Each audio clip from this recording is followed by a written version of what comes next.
All right, welcome everybody. For especially prompt folks who are already on here.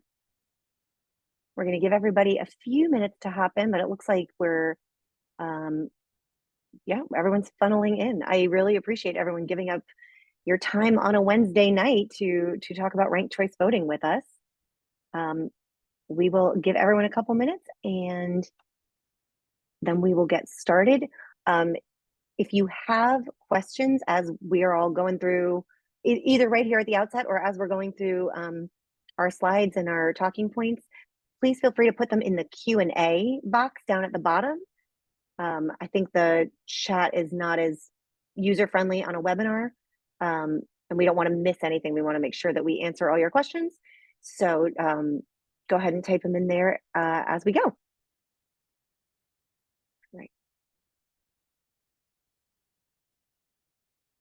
Okay, and we are recording this, so it will be available. We'll put it on YouTube. It will be on social media. It will be on our website. It will be emailed out, so you'll have plenty of ways to share it with anybody who couldn't make it tonight or who you go, oh my gosh, this person would love this. We appreciate in advance your help spreading the word. All right. I think we've got some critical mass, so let's go ahead and get started. My name is Liz White. I'm the Executive Director of UpVote Virginia.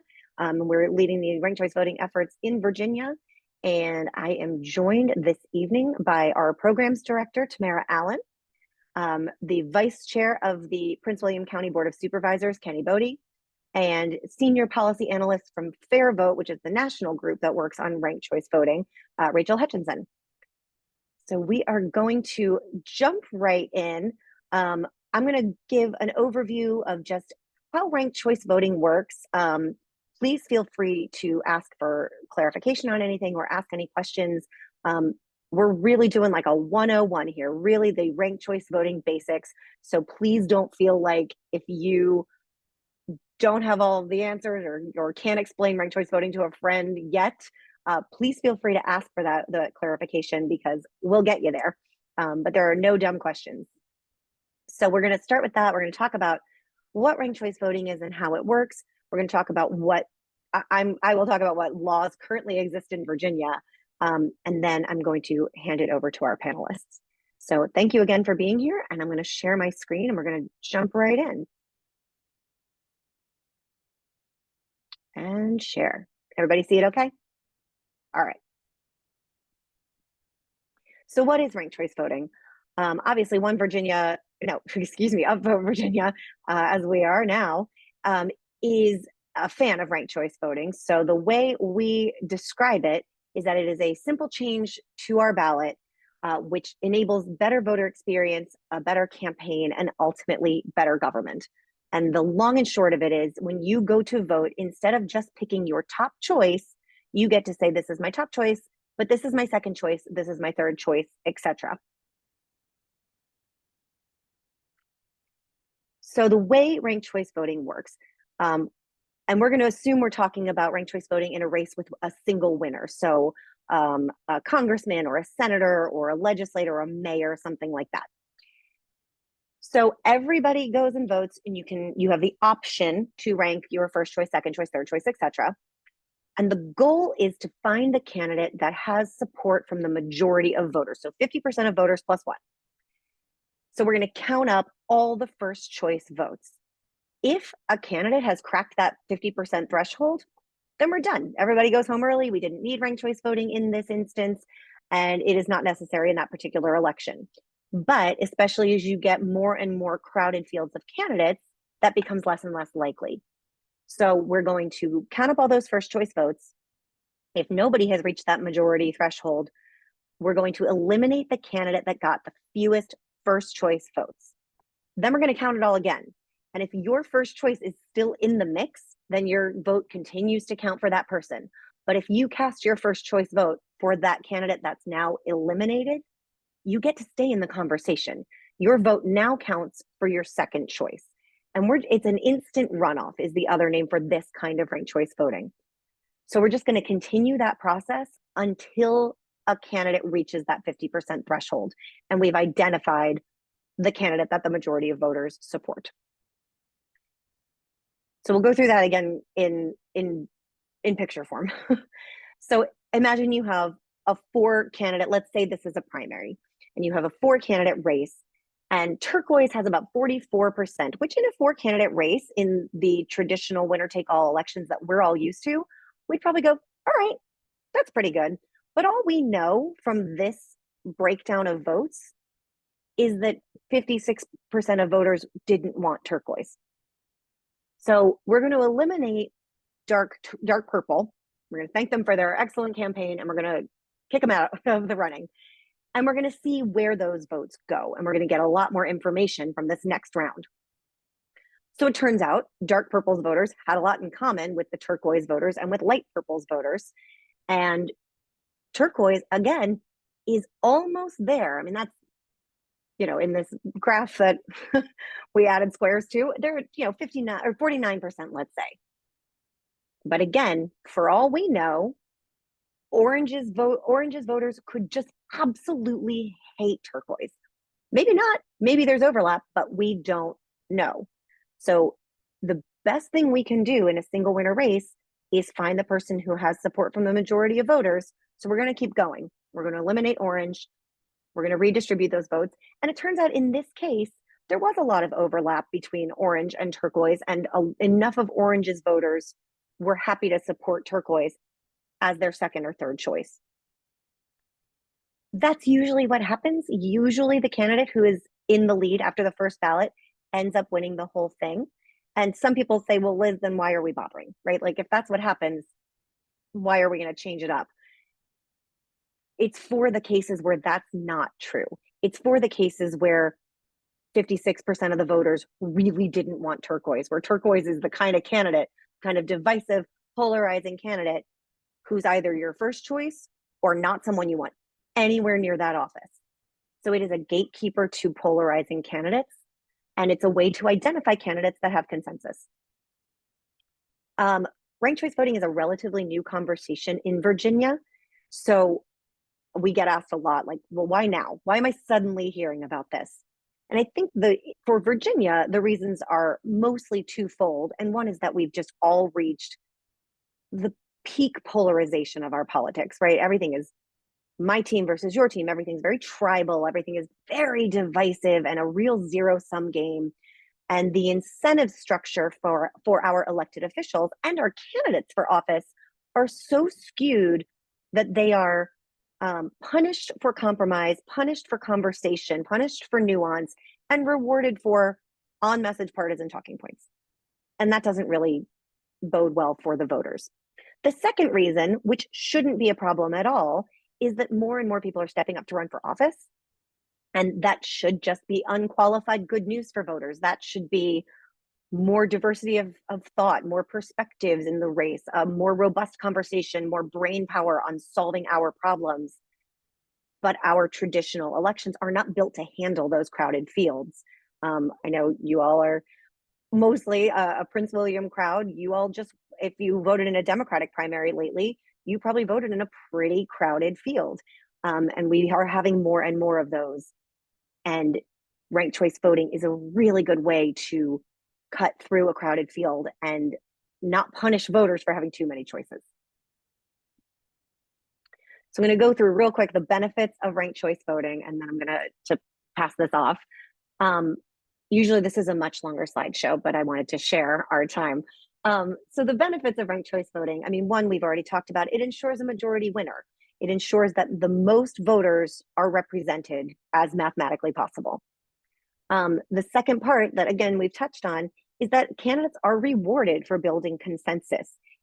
It incentivizes candidates for office to talk to voters that they wouldn't usually talk to go beyond the people who look like them, live near them, send their kids to the same school, and really go out and learn what different voting blocks need and what they prioritize and build that coalition, which also then makes them better at governing because those relationships and that knowledge is already there. The flip side of rewarding consensus building is that it does diminish negative campaigning, which, again, you all probably just saw a lot of commercials And you probably are still continuing to see a lot of political ads. And they must work because they spend a lot of money on them. But oh my gosh, as voters, I don't know a single voter who doesn't hate it, who doesn't hate the mudslinging and really long for a more substantive conversation. If I'm running in a primary, let's say Rachel and I are in a primary together, and I go to Rachel's voters and I say, you should not vote for Rachel because she kicks puppies, I'm most likely just going to alienate Rachel's voters. They're going to say, how dare you say that about Rachel? We are Rachel supporters, and now we want nothing to do with you.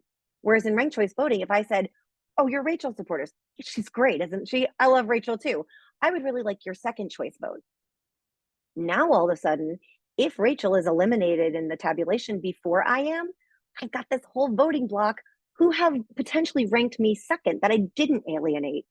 So it really disincentivizes the mudslinging that we all hate, and which leaves room, right, for more nuanced, more substantive conversation. The fourth benefit is ranked choice voting eliminates the spoiler effect, and that works in a couple different ways.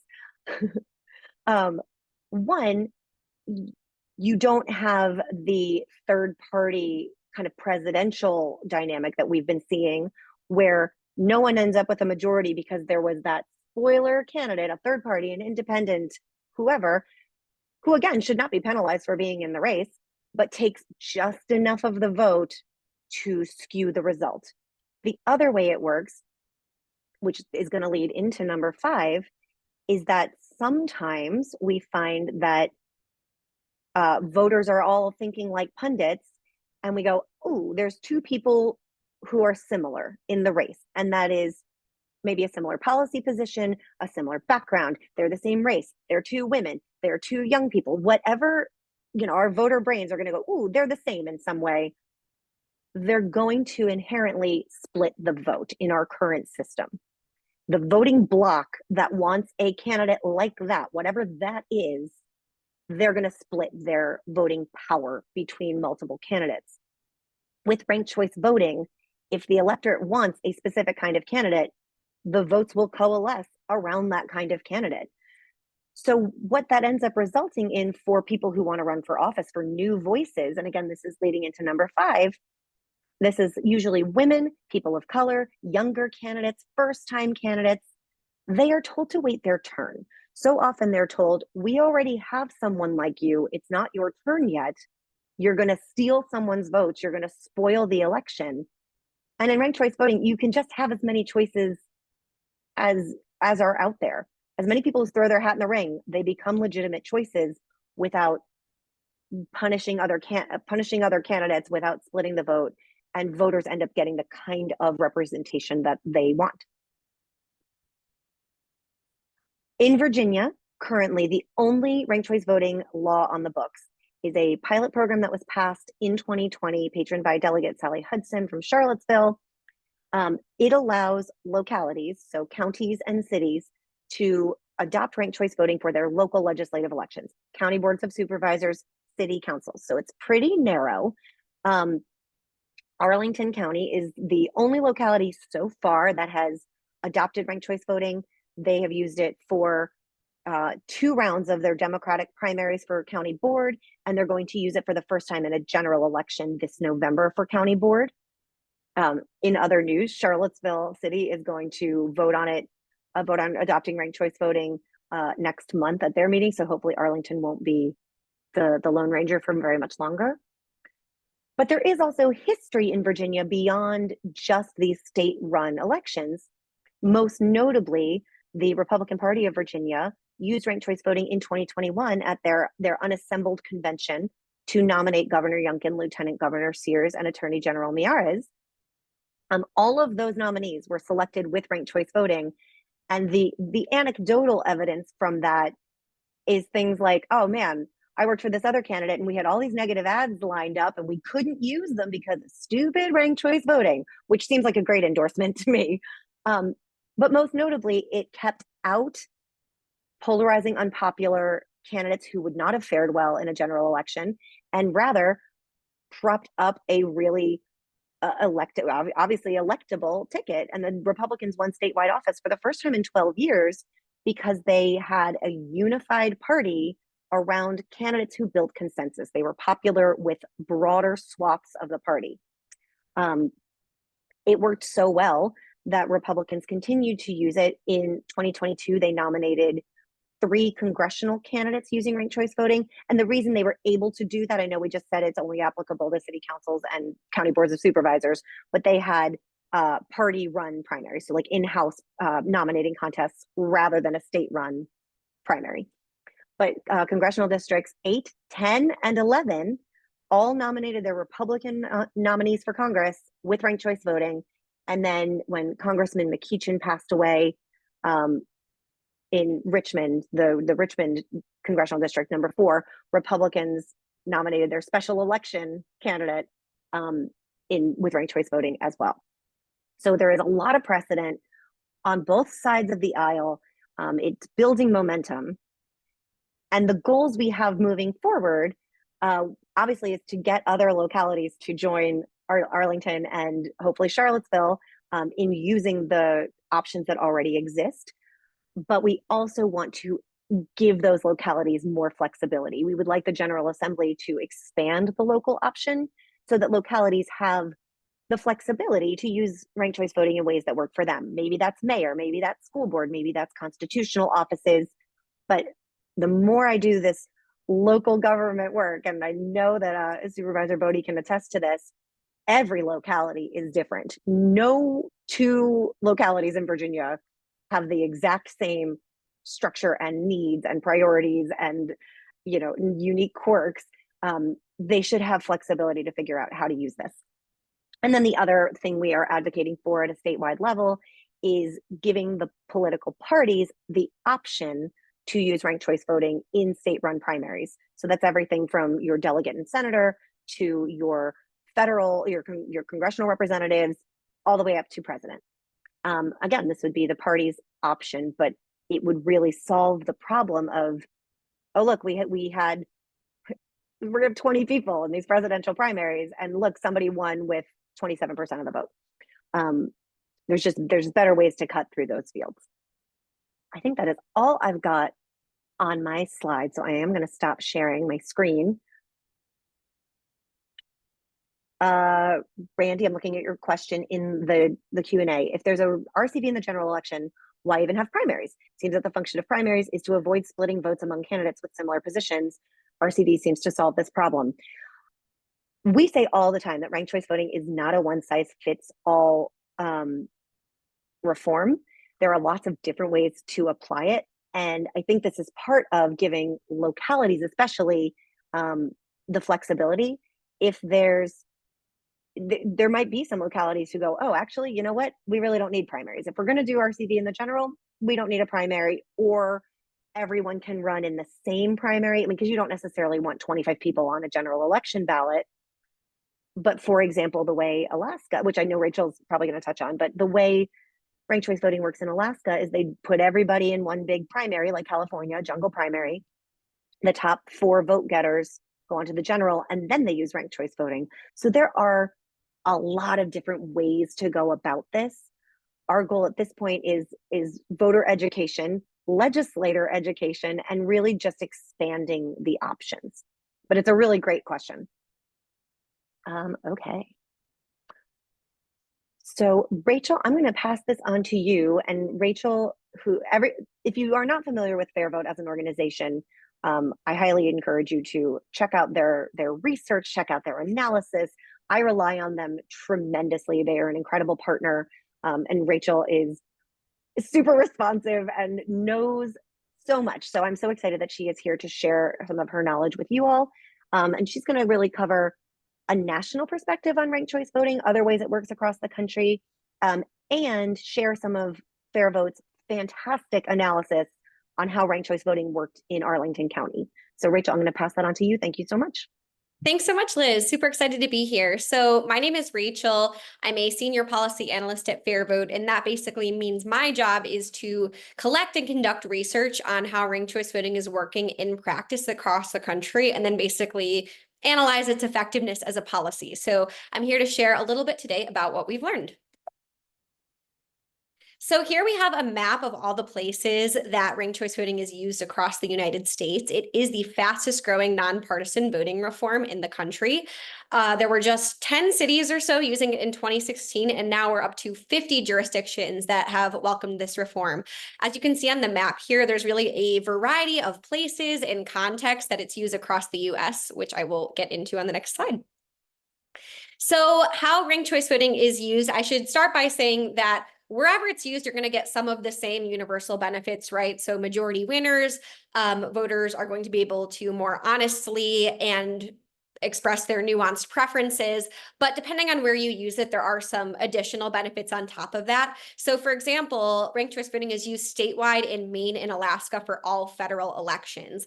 And the benefit here in like a partisan federal general election is, as Liz was talking about, that third-party independent candidates can run without playing spoiler. Voters therefore get more choices and they can honestly express their preferences for those choices without forfeiting the opportunity to weigh in between the Republican and Democrat. So if you live in Maine right now and you're an RFK supporter, you can still have a say in the decision between Donald Trump and Kamala Harris. Most of the 50 number that I mentioned on the last slide is made up of municipalities, so it's a very popular model for cities. The actual largest cities in 7 different states are using ranked choice voting. So just name a few on the list: New York City, San Francisco, Salt Lake City, Minneapolis, Portland in both Maine and Oregon. And one cool thing here that happens is a lot of municipalities have switched from runoffs to ranked choice voting. Because ranked choice voting essentially works like a instant runoff, right? You get a majority winner on election day. So by eliminating the need for a runoff election, the city does not have to fund nor use taxpayer money to hold another election for which turnout universally declines. Ranked choice voting makes sure elections are decided on election day when turnout is naturally highest and choices are broadest. Primaries are a great use case for ranked choice voting as well. Unfortunately, across the country, we're consistently seeing people win partisan primaries with 40, 30, 20%, and people getting on the general election ballot who most of the party's voters don't actually want to see there.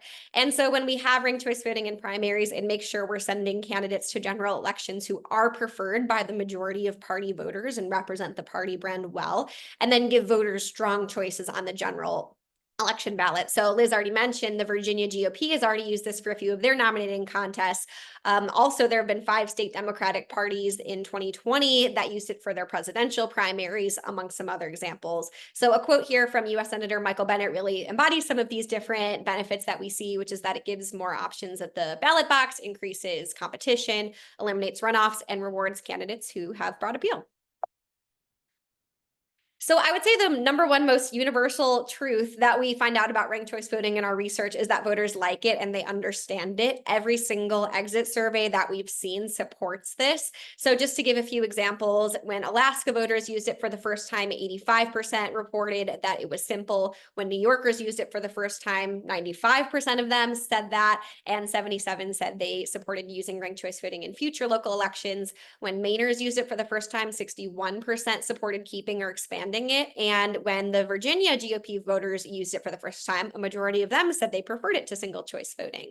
A good quote from the city clerk for Minneapolis here that represents that. They say, every single year, survey results show an increasing number of residents who not only find RCV easy to do, but who like it and want to continue. Something else we know to be true is that voters really utilize the opportunity to rank when they're given it. Most jurisdictions that use ranked choice voting will produce what's called a cast vote record after the election results are certified. That's basically just a digital representation of each ballot and how that ballot ranked the candidates, anonymized, of course. But from this, we have over somewhere between 5 and hundreds cast vote records consisting of millions of different voters. And we know that a median of 68% of voters rank multiple candidates. So there's good evidence that voters are utilizing the opportunity to rank. They understand how to do it. They're buying into the system. And in highly competitive elections, so those with 5 or more candidates, we're seeing that number even bump up to 74. And I think that shows that voters understand the logic of it, that in a crowded competitive race, we're more likely to need multiple rounds to determine who the majority winner is. And therefore, people understand I might be more likely to need my backup choice in order to make sure I'm heard in the decision between finalists. Ranked choice voting also promotes campaign stability. So as Liz mentioned, this is the theory here is that in single choice voting, elections are zero sum, right? So a vote for any one candidate works against another. They only have reason to talk badly about each other. Where if I'm a candidate in a ranked choice contest, I can actively benefit by being the backup choice of my opponent's supporters. So I have reason to seek consensus and find common ground and sort of keep the campaign issue oriented. There's a good quote here from U.S. Senator Lisa Murkowski in Alaska. She was reelected with ranked choice voting in 2022. She says, "We like the fact that candidates were perhaps a little bit more civil to their opponents. When I knew I needed to get an opponent's second place vote, I'm not going to trash talk her in our debates or public encounters because I want to pick up some of that support." And the empirical data that we've seen, there's been quite a few professors who have done peer-reviewed academic published papers on this, show things like candidates are more likely to engage with each other under RCV. Media coverage tends to be more positive. Voters are more satisfied with the conduct of campaigns. But anecdotally, we've also seen some great evidence. For example, a handful of races, there have been two candidates who have actually cross-endorsed each other and went out campaigning together and sent out material saying, "Hey, please rank us first and second." Here I have a picture of Andrew Yang and Catherine Garcia, who ran together in the 2021 New York City Democratic mayoral primary and did exactly that. So a really unique show of civility and coalition building in a time where we don't really see that a lot in politics.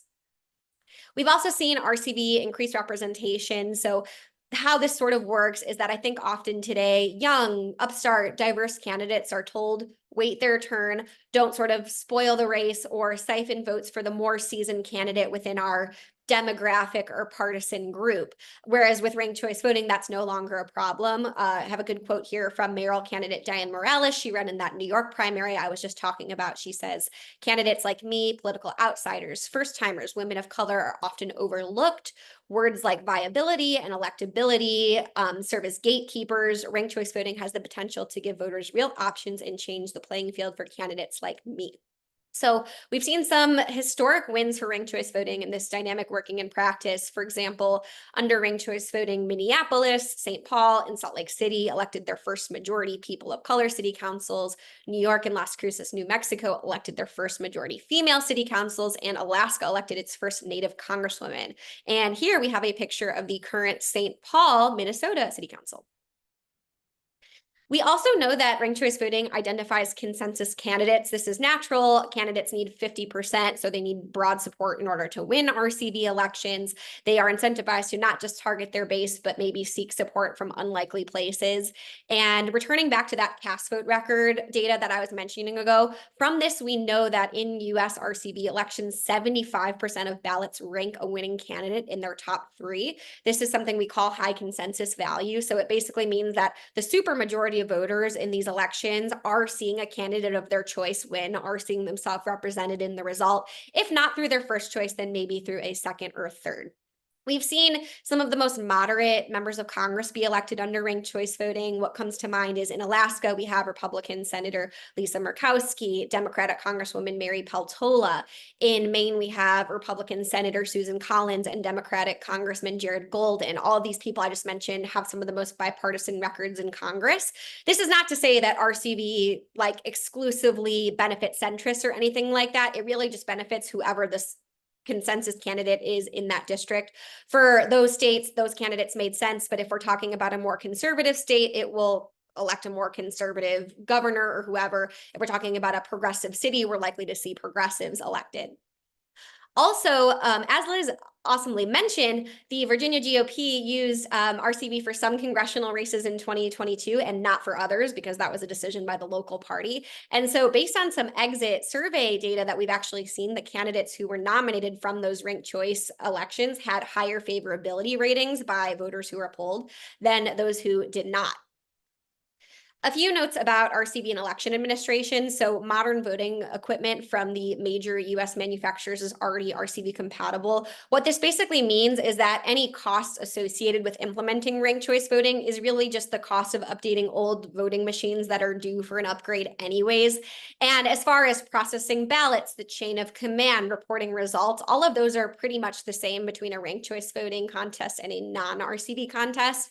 Also, what's cool is that in the majority of RCV jurisdictions, these include places in Utah, California, Minnesota, they're releasing ranked choice voting results the night of or day after the election. There's a cool newspaper clipping here that demonstrates this. So this is from Boulder, Colorado. They used ranked choice voting for the first time in 2023.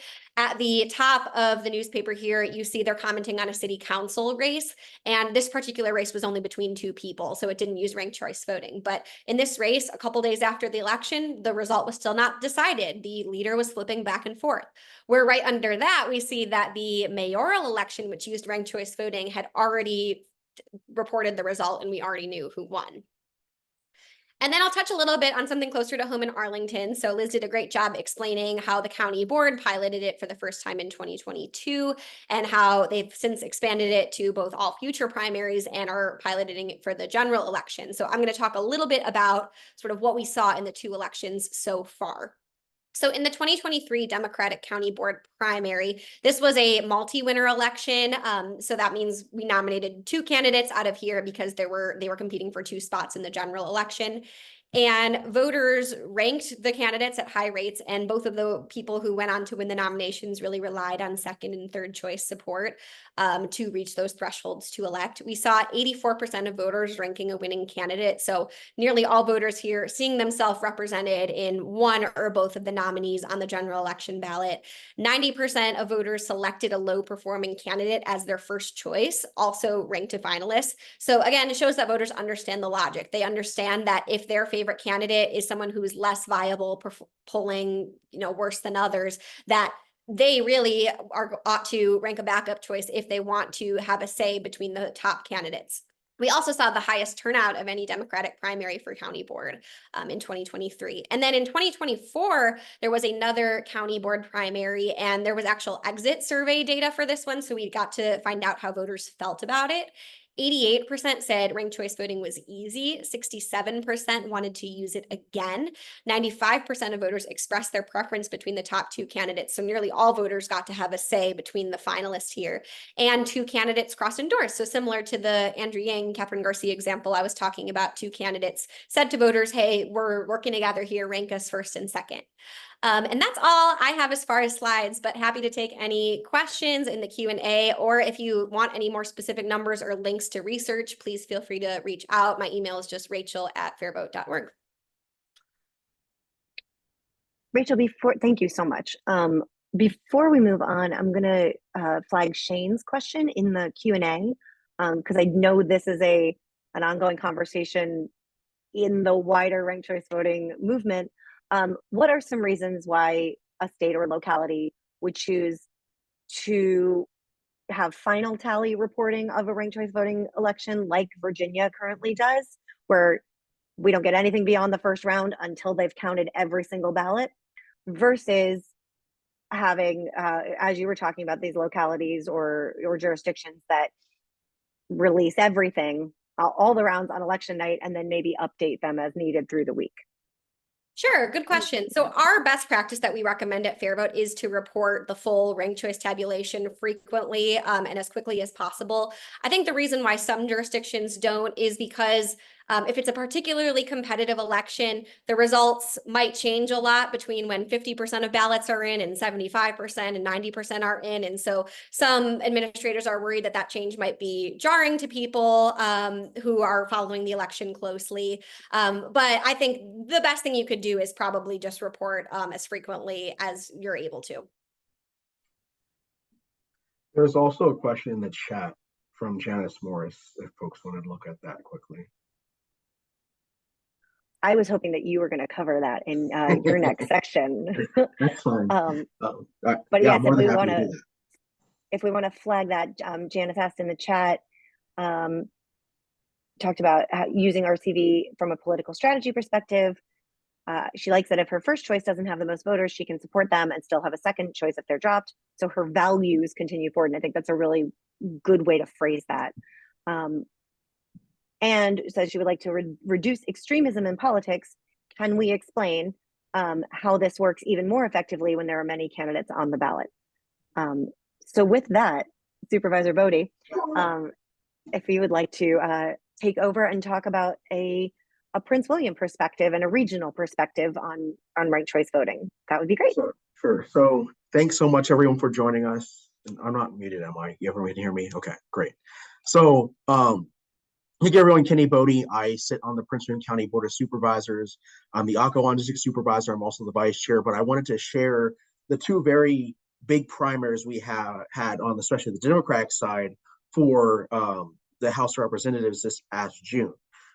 We have two congressional districts that cross through Prince William. We have the 7th Congressional District, which I have up right now, which encompasses eastern Prince William County, then goes down south to Stafford, Culpeper, and some of the other sort of central Virginia jurisdictions. And then the 10th Congressional District, which is mostly Loudoun County, parts of Fairfax and Prince William County. So in the 7th Congressional District, which I live in, we had 7 folks running, right? And it's interesting that you mentioned earlier 50% would be the carryover, Liz, because you look at the person who won the primary, Eugene Vindman, got 49.29% of the vote, right? Then you look at everyone else afterward have some fragment of the rest of it. So what was interesting about this election, the 7th Congressional District, because you have a gentleman, Eugene Vindman, who was relatively a political outsider for the area, although he has a national presence. Then you have not 1, not 2, not 3, but 4 women of color, either currently elected officials or former elected officials who have deep community ties and have been longstanding activists in the county in terms of politics. As you can see, they pretty much split the rest of the vote mostly between the rest of them, while Eugene got just shy of 49.30% of the vote. And so empirically, and as I talk to folks anecdotally across at least my community, is that you had folks that really wanted to see either a woman of color or their current representative go forward and serve them in Congress, but they also saw that, hey, we have a sort of an embarrassment of riches here in terms of really talented, qualified women who were running for this seat. And you can see they basically diluted the vote all the rest of the ways versus Eugene Vindman, who won the nomination. So in this situation, you had a very diverse part of Prince William County, the eastern end, which is one of the most diverse areas in the state, really, as Prince William County is the most diverse locality in Virginia, where a lot of this sort of diversity of opinion and background and even just what folks wanted to see in their representative got diluted versus, frankly, a white man. So who's an immigrant? Let's give him that, but he's a white man. So it's an interesting dynamic. Then if I could shift over, give me 1 second while I shift over to the 10th, which is even more interesting.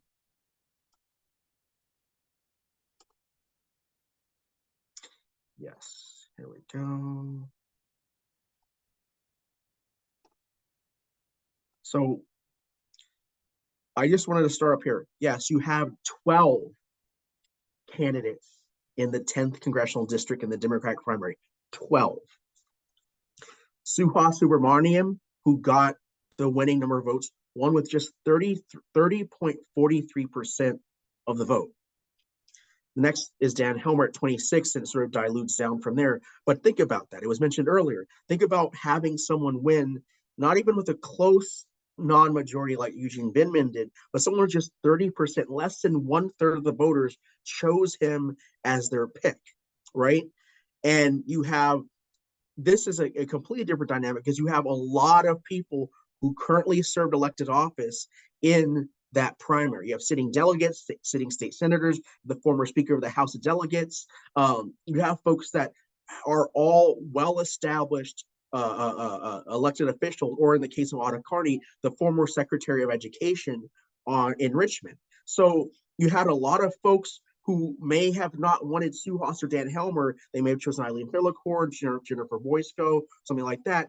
And any of one of those women could have been everyone else's 2 or 3, but we have no way of knowing that because under the current system, all those folks only chose one person, and it didn't really get to show sort of this majority of opinion as we've been talking about.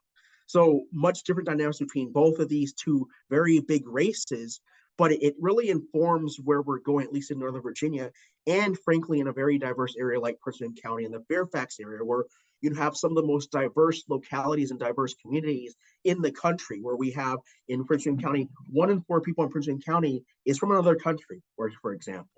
You have a lot of folks in this area, either through DOD or the military, or frankly, just because of our higher education institutions, are from another part of the world, let alone another part of the country. And so we have this confluence of a lot of factors, which make it so, frankly, a lot of the diversity of our policy isn't really reflected with the current winner takes all, you vote for one person system, which is an issue. So that's number one. I just wanted to share with folks that, again, as we go through these very crowded primaries, and believe me, this is probably not going to be the last time we see this kind of thing, because let's face it, we have 2 U.S. senators in Tim Kaine and Mark Warner who have served for a long time, really appreciate their service, but they're not going to be around forever.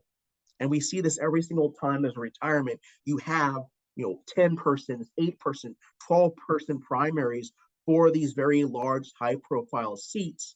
And frankly, right now, especially with how much more diverse Virginia has gotten over the last decade and a half, you're not seeing that diversity necessarily reflected in what we see in our electoral outcomes. So that's one thing I wanted to share. The next thing I wanted to talk about, give me 1 second, is Prince William County specifically, and sort of how we are an interesting outlier in terms of how we sit politically and geographically in Virginia. For folks that don't know, I mean, most of the people here are from Prince William County and the Manassas area, but for folks that may not realize where Prince William County is, we are basically the gateway between Northern Virginia and the rest of Virginia. We sit just south of Fairfax County, and so we have elements of both, Stafford, Culpeper, Fauquier counties, but we also have a lot of elements of Fairfax, Arlington, Alexandria. So we're kind of a mix of both. And so why that matters is, as was said before, we tend to have folks that run, and as we become more polarized, are running more now towards their bases and their extremes, right? In basically the western of the county, which is a lot more rural, semi-rural, suburban, what have you, you have a lot more folks who are running farther and farther to the right. While in the eastern end of the county, which is a lot more diverse, a lot more densely packed, and a lot more democratic, you have folks who are running farther and farther to the left. And so when you have a county that has sort of the cross swath of your politics, it doesn't lend itself as much for those consensus views that we've been talking about over the last 20 or 30 minutes. And frankly, really then the only folks that can run or have to run toward consensus are your chair candidates, right? They're folks that sit over the entire county, your at-large candidates, or your multi-jurisdictional candidates, which brings me to another thing that's interesting. So Prince William County and Manassas Park share 3 constitutional offices between 3 jurisdictions: our Commonwealth's attorney, our sheriff, and our clerk of the court. What's interesting about that is then, if we're talking about piloting additional races and additional folks that would be under ranked choice voting, the question becomes, would Manassas Park, and Prince William all have to pass ordinances for ranked choice voting in order to make it so those races could be ranked choice voting? Because if we don't, you would have one jurisdiction with one jurisdiction with another one. It's a really interesting dynamic, but again, frankly, is in my opinion, an even better way of doing things, because again, at that point, you're not only having one jurisdiction or one district voting for someone, you have 3 very different jurisdictions in Manassas, Prince William County, and Manassas Park, all voting for the same people to represent them in the judicial center. So there's a lot of interesting dynamics there, and why ultimately, at least in my humble opinion, we should be beginning to expand and explore having ranked choice voting in more offices rather than less. Excellent. Thank you so much. I really appreciate all your insight and your local perspective, because it's one thing to watch those crowded races from afar. It's another thing to be seeing all the TV ads. Yeah. And if I could Um, just then answer that Absolutely, of question, course. sorry, in the chat, Janice Morris, I didn't want to forget that. So that all being said, so, you know, I go back to the 10th as an example, right, where you had 12 Democrats in that primary. So let's say you had sort of as a voter, you looked at everyone's policy platform, their top line, maybe 3 or 4 issues, and you aligned with one 100%, another one 80%, 60%, 50%, what have you. In a situation like that, where you could then literally rank them all based on your values, and let's say by the time you get to your third or fourth, you're only still about a 60% alignment with them. That's still better than maybe someone else who's only 20 or 30%. Your top 3 or 4 got knocked out, but then your values are still represented in that person that rose up as the counts began to go up and as big people began to sort of fall through. So again, like I said, I don't think that these, I call them clown car primaries, are going to go away anytime soon, especially when you have these high profile either resignations, retirements, folks having to leave just because they get appointed to something or they have to retire through medical reasons. We're just going to see a lot of these kind of very big primaries. And so without some like ranked choice voting where you're able to have people sort of, again, align on agreeing their values, it doesn't really capture really consensus candidate. It just captures who is able to best get to it into enough people's faces enough, who has the most money, those kind of things, which really, in my opinion, aren't as democratic. Excellent. Thank you. So hopefully what we've covered so far has made you all feel more comfortable with ranked choice voting and better able to talk about it with your friends and your neighbors and people in your communities. And we really hope has gotten you excited about bringing ranked choice voting to Prince William, to the Manassas area, or to your community if you're joining us from a different part of the state. I do want to hand it over to Tamara to wrap us up before we save a few minutes for Q&A. And she's going to talk to you about how you can get involved and help us make this make ranked choice voting a reality in your area. Thanks everyone for your insight and your analysis on ranked choice voting. It was very informative. Tamara Allen here, Programs Director. And some of the ways that you can get involved and that we are prioritizing here at UpVote is through coalition building, community outreach, house parties, and increasing our digital presence. So with coalition building, we are trying to gather the support of organizations that have a diverse special interests. So that means if there's any community organizations that do a lot of outreach in your community, feel free to let us know and we will reach out and try to set up some type of event or something similar to this, like a webinar, to try to get our peers involved and informed about what ranked choice voting is.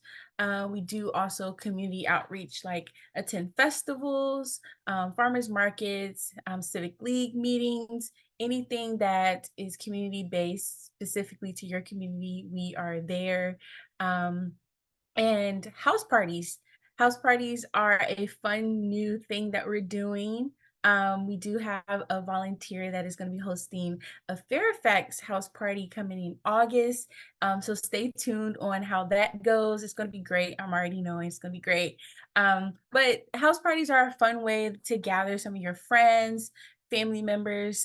We'll come out, talk about ranked choice voting, but also just getting to know folks that are in your communities and your neighborhoods and your families, and just understanding what their concerns are, what are some things they're excited about that ranked choice voting can do, and just taking all of that information back and just trying to make sure that the platform that we are running our movement on is representative and is listening to what voters and citizens are saying. And increasing our digital presence is something that we are also working on, trying to be more active on our Instagrams, on all of our social media platforms. And please stay tuned for an email that will be sent out to give you more opportunities on how you guys can contribute in that aspect. But overall, we are just trying to educate the community about ranked choice voting, about the importance of voting, about all of the things, trying to hear what it is that they have to say. A lot of times when we are doing a lot of democracy reforms, some people aren't as, don't listen to the voters, but that is something that we are prioritizing here at UpVote. So don't hesitate to reach out. So thank you. Awesome. So we hope to see all of you at our events or online. Just like it, sometimes just liking a tweet or if you want to delve into Twitter, which I don't really wish on any of you, but if liking a post, sharing a post, just spreading the word is hugely helpful. As we said, this is a relatively new topic in Virginia, so any help with outreach is great. Supervisor Boddye, I did not want to put your personal email in the chat, but if you want to put your supervisor email in there so everyone knows how to reach everybody. All of our contact information is in the chat. I just put mine in as well. Are there any other questions? You guys have asked such good questions, like truly taking the talking points right out of our mouths and asking, like really saving us some time actually having to address some of this because your questions were so good. But does anyone have any additional questions before we give you your Wednesday evening back? Please feel free to contact any of us. If you wake up in the middle of the night and go, oh, I knew I needed to ask that thing. I can't stop thinking about ranked choice voting. Please feel free to contact us. There are a ton of other resources about ranked choice voting specifically, I know on our website, which I'm putting in the chat, and also, of course, on fairvote.org. And I'll repeat Rachel's offer too. If there's resources you would like to have, research, data, one of us can get you that data. It's coming from FairVote either way, but certainly we can get it to your inbox. It's nice to advocate on this issue because it's not just us thinking, wow, wouldn't this be nice? It is a proven reform. It is the fastest growing reform in the country. There is plenty of data and analysis to back it up. So we're not just dealing in wishful thinking. Okay, I don't see any questions. Again, please feel free to reach out to us. I really, really appreciate you all joining us this evening. I know we are living in continually unprecedented political times. It's very, very encouraging in these increasingly divisive and partisan times to see folks looking for ways to strengthen our democracy and ways to address fundamental needs in our democracy. I really appreciate your time and your interest and all of you being here. Thank you so much to our panelists. Your insights and your knowledge are so valuable to us. Tamara, thank you always because you're wonderful. And we really look forward to hearing from you all and moving this forward in Virginia.